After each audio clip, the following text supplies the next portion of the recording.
Hello dear students, welcome to Lucky Tutorials. My name is Lakshman Singh Hajeri. So ಇವತ್ತಿನ class ನಲ್ಲಿ properties of charges ಅನ್ನ ನೋಡೋಣ. Okay, first property charge first property ಏನಿದೆ, like charges repel each other and unlike charges attract each other. So ಇದನ್ನ ನೋಡಿದ್ರೆ like charges means both may be positive or negative. ಎರಡು charges positive ಇದ್ರೆ or ಎರಡು charges negative ಇದ್ರೆ, so these charges repel each other. ಇವೆರಡು charges ಏನ್ ಮಾಡುತ್ತೆ, they repel each other. ಎರಡು ಚಾರ್ಜಸ್ repel ಮಾಡುತ್ತೆ. So again next property, unlike charges attract each other. So if one is positive, one is negative, one charge is negative, one positive charge, one negative charge ಇದ್ರೆ they attract each other. Okay, so they attract each other. So like charges ಏನ್ ಮಾಡುತ್ತೆ, repel ಮಾಡುತ್ತೆ, unlike charges attract ಮಾಡುತ್ತೆ. Okay, so then why these are attracting or repelling? Repel ಯಾಕೆ ಮಾಡುತ್ತೆ, attraction ಯಾಕೆ ಮಾಡುತ್ತೆ? So ಇಲ್ಲಿ ನೋಡಿ second property, static charges produce only electric field. So if charges are stationary, rest ಒಳಗಿದ್ದಾಗ ಅವೇನ್ ಪ್ರೊಡ್ಯೂಸ್ ಮಾಡುತ್ತೆ, ಎಲೆಕ್ಟ್ರಿಕ್ ಫೀಲ್ಡ್ ಪ್ರೊಡ್ಯೂಸ್ ಮಾಡುತ್ತೆ. Because of that electric field, charge experiences attraction or repulsion force. Okay, it is a second property.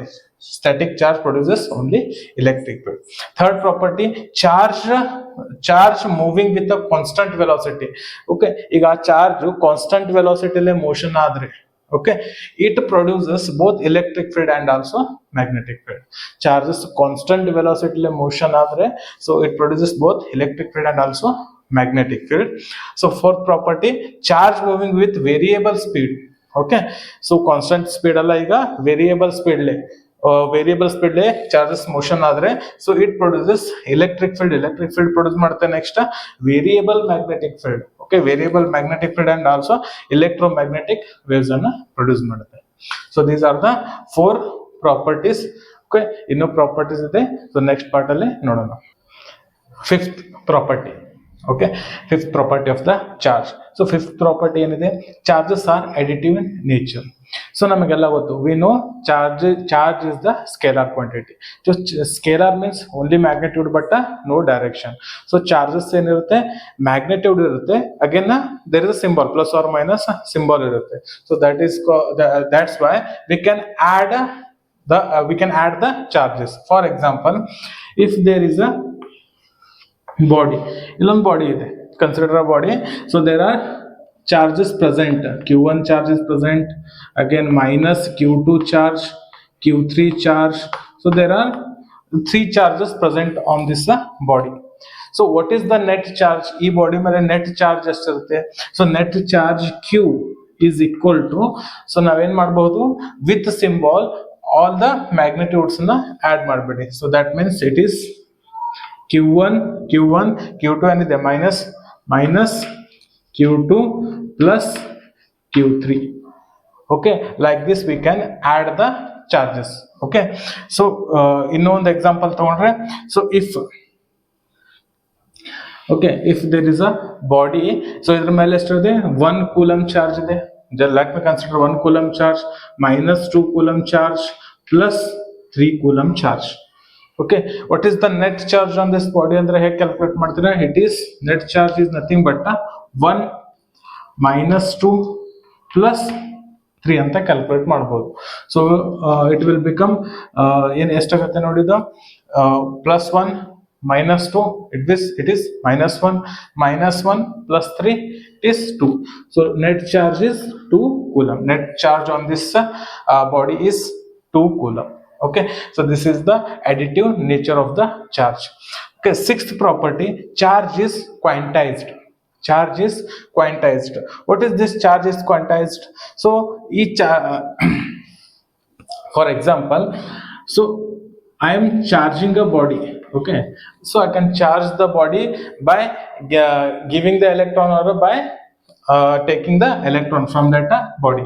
So ಈ body ಮೇಲೆ ನಾನು electron transfer ಮಾಡಿದ್ದೇನೆ, 1 coulomb charge or 1 charge ಅನ್ನ transfer ಮಾಡಿದ್ದೇನೆ. ಸೊ ಎರಡು Q1 charge ಅನ್ನ transfer ಮಾಡಿದ್ದೀನಿ, Q2 ಚಾರ್ಜ್ ಅನ್ನ ಟ್ರಾನ್ಸ್ಫರ್ ಮಾಡಿದ್ದೀನಿ.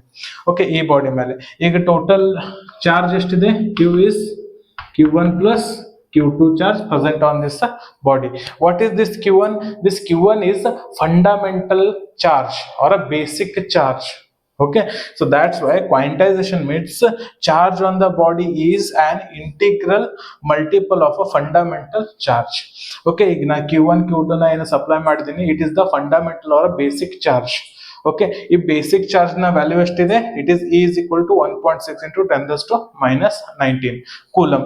So this much charge is transferred. Okay, half charge ನ ಟ್ರಾನ್ಸ್ಫರ್ ಮಾಡ್ಲಿಕ್ಕೆ ಬರಲ್ಲ. So Q or E by two charge ಎಷ್ಟಿದೆ ನಮ್ದು? 1.6 into 10⁻19. E by 2 or E by 3, E by 3, it is not possible. Okay, I can transfer the charge. So by integral multiple, ಅಂದ್ರೆ n ಅಂದ್ರೆ integer 1 2 3 4.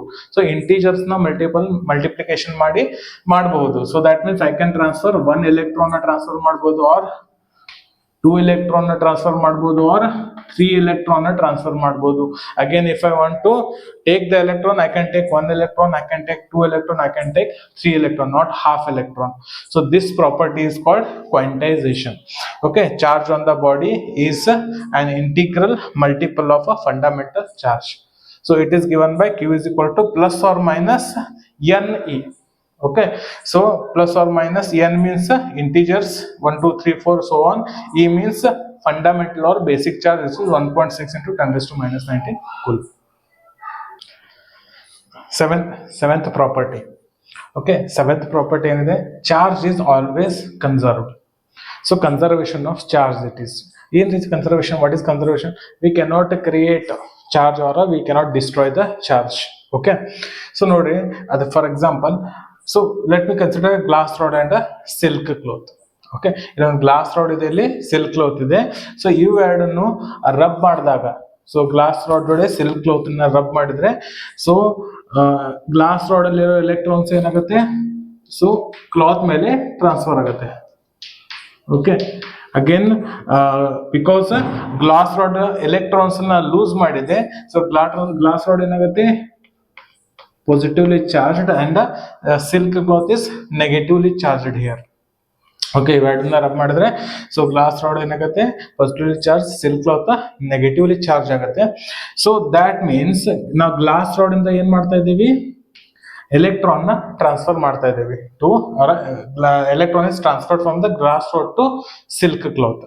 So just for example, so ಎಷ್ಟು 10 electrons. So ಇಲ್ಲಿಂದ 10 electrons glass rod to silk cloth ಗೆ transfer ಆಗಿದೆ ಅನ್ಕೊಳ್ಳಿ. So 10.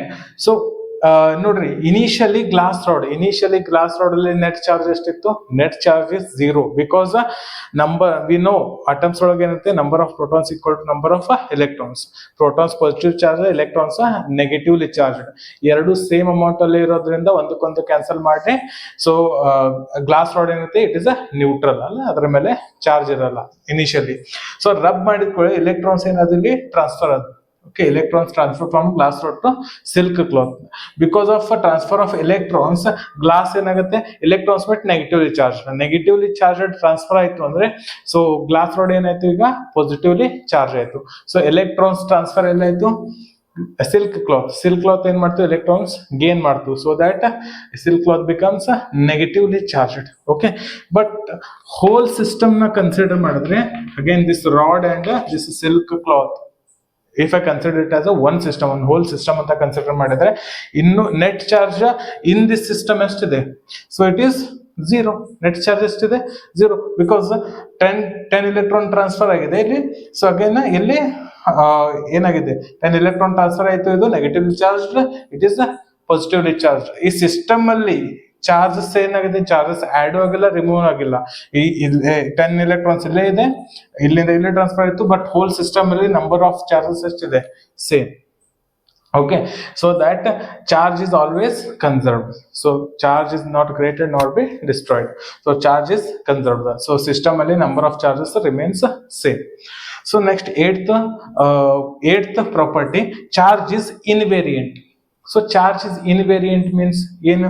So ನೋಡ್ರಿ, the net charge of the system does not change even if the system is in the state of a motion. For example ಈ system, okay, ಇಲ್ಲಿ ನೋಡಿ, ಈ system ಅಲ್ಲಿ charges ಇದೆ, ಓಕೆ, 1 ಎಲೆಕ್ಟ್ರಾನ್ ಇದೆ ಅಂತ ಅನ್ಕೊಳ್ಳಿ. 1 ಎಲೆಕ್ಟ್ರಾನ್, ಈ ಸಿಸ್ಟಮ್ ಮೇಲೆ 1 ಎಲೆಕ್ಟ್ರಾನ್ ಚಾರ್ಜ್ ಇದೆ. ಈ ರೆಸ್ಟ್ ಅಲ್ಲಿ ಇದ್ದಾಗ ಇದರಲ್ಲಿ ಚಾರ್ಜ್ ಎಷ್ಟಿದೆ? 1 ಎಲೆಕ್ಟ್ರಾನ್.